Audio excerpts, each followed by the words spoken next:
The fastest and easiest method for getting high stat armor is back with Season of the Deep, and we have not just one source but two sources that lets you get high stat armor with ease, and the best part is that the farm can be done with you playing any activity. So Destiny more than ever before is focusing on build crafting, whether that be for PvE or PvP. A lot of you guys are wondering, how can we farm high stat armor in the specific stats that you want? Is there a way to target this, and what activities are best to run so that we can guarantee those drops? Well, today I'll be covering how armor stats in the game work so that we can force the game into dropping the stats that we want, and the two methods where high stat armor is guaranteed from, yes, guaranteed, so that you are not at the mercy of RNG.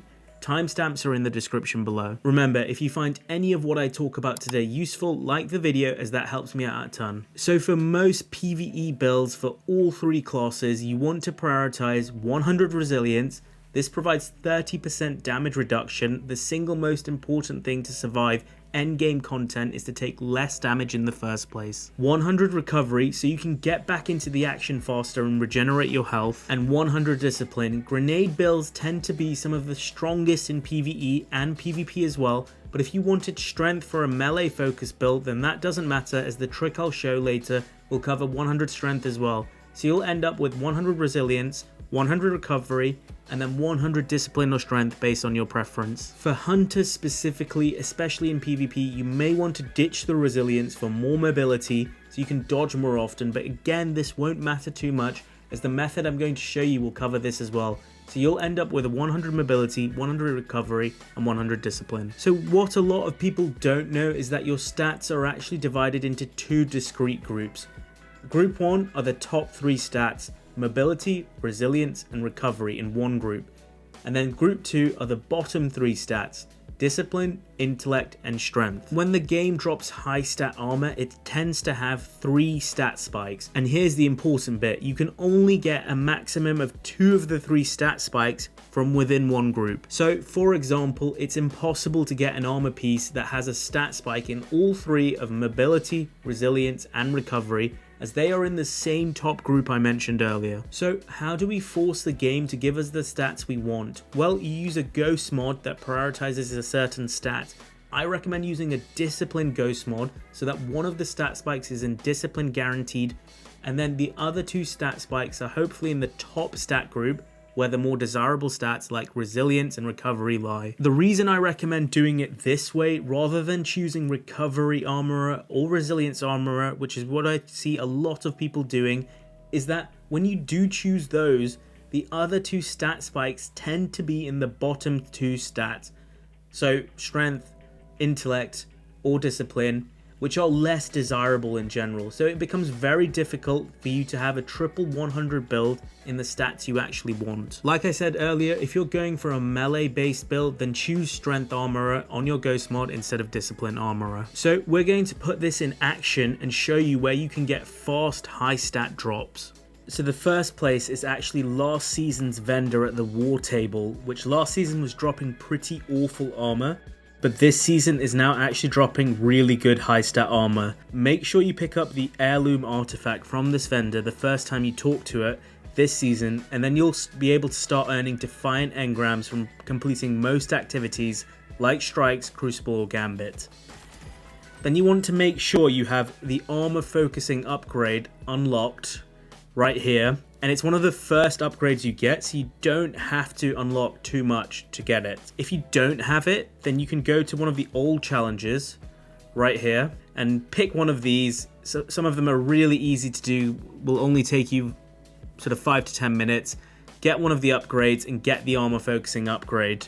Once you have that upgrade unlocked, we're now going to focus some high stat armor. If you want some specific pieces, then you can choose those individual armor pieces, but they cost more. If you don't mind what armor piece you're going to get, then you can just choose the random armor engram, which costs half as much, but also gives high stat armor. So I'm going to demonstrate with 5 pieces of armor here what I'm going to get.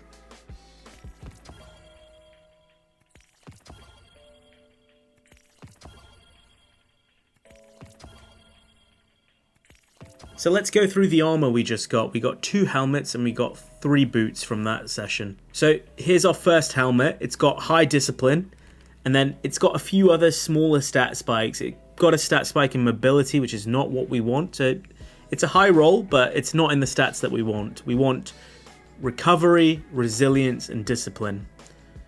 This is very similar to the previous one, but just higher stats. So both of these aren't ideal actually. So we're going to delete these. So again, high stat spike in discipline, high stat spike in mobility. Again, 65 plus 66 roll. Okay, this is looking a bit more like it. We got a very high stat spike in discipline, 27. A lot of resilience, a lot of recovery.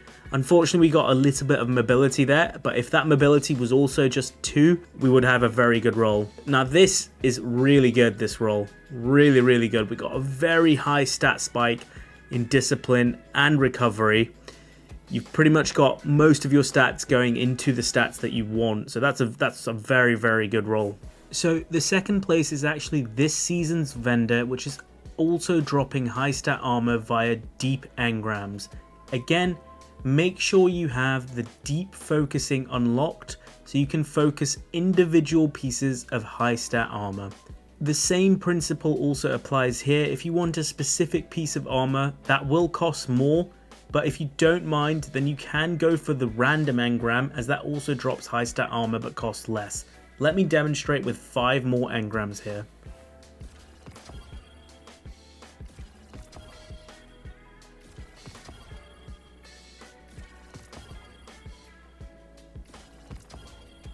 So we actually got 4 boots and 1 set of gloves. So let's go through those rolls. So our first piece of armor is our gloves, which actually got a big stat spike in discipline, but unfortunately one of the stat spikes went into mobility. So again, high stat armor, but not exactly the roll we're looking for. So our first one here, this is actually a very good piece of armor. We've got high stat spike in discipline, a high stat spike in resilience, and a high stat spike in recovery, and it's a 65 roll. So that's a pretty good piece of armor there. This is actually a really good roll. You only have 2 mobility, 2 intellect, and 2 strength, which is the minimum amount that you have in the stats that you don't want. So basically every other stat is going into the resilience, recovery, and discipline, which are the 3 stats that you want. This is a bit of a worse version of this one, but again, you're getting discipline, resilience, and recovery, but unfortunately you're getting a bit more mobility and intellect. And these two, yeah, these two are similar. So I'm going to delete these 2. But yeah, these 2 are pretty good rolls. So there you have it, 2 very easy methods to get high stat armor in exactly the pieces you want, and you can actually get this while playing any activity because Season of the Deep and Defiant engrams drop from virtually any activity. If you liked what I talked about today, remember to smash that like button and subscribe to the channel for more Destiny videos as we get deeper into Season of the Deep. I'm Mr. Onnit, and that's it for today. Peace out, guys.